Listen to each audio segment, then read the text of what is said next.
Hey, welcome back to Mobility Project. You'll see that we're in the torture position, and you know what we've been talking about a lot lately is ways to address the soft tissue dysfunction. We prioritize stretching and neuromuscular stretching last. We want to try to just get the joint into a good position.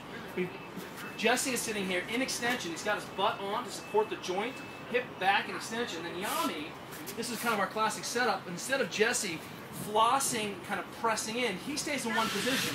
What Yami's doing is oscillating in and out. This is the role of the super friend, or super fin, as we like to say. He's the finja, super finja. And what's happening now is that Jesse experiences that tissue comes under strain and loads. And what's happened is we've been able to bias a correct position and then load those tissues systematically under time.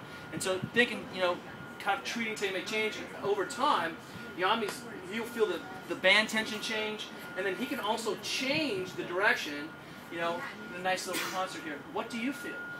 I can actually feel rotation, my hip actually opening up, and then moving, kind of almost like when we're getting work on Kelly, actually the hip flossing on its own, be able to open up and move and catch the corners in the back and posterior back. And one of the important things is that the whole time he's not overextended. He's spending a lot of time mapping new range with the butt being supported. And this is what's so important about kind of thinking about putting together smart programming. And that we can bias the tissues we want to get, we can keep the butt and the back supported, we're not overextended and tissue under time. So Tony, let's flip on your dismount. Dismount. Dismount. And then, you know, try your squatting position, see if it feels better. And what do you squat roughly?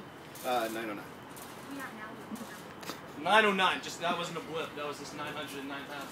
And having this a little bit of range, and what happens in so much in the powerlifting, in any lifting sport, is that these guys are supporting enormous loads with a really upright torso, yeah? Yes. And so what the tendency is to break a little bit here, and if I'm a little bit short, then I'm going to get pulled anteriorly. I'm not going to be able to experience that or withstand that shear.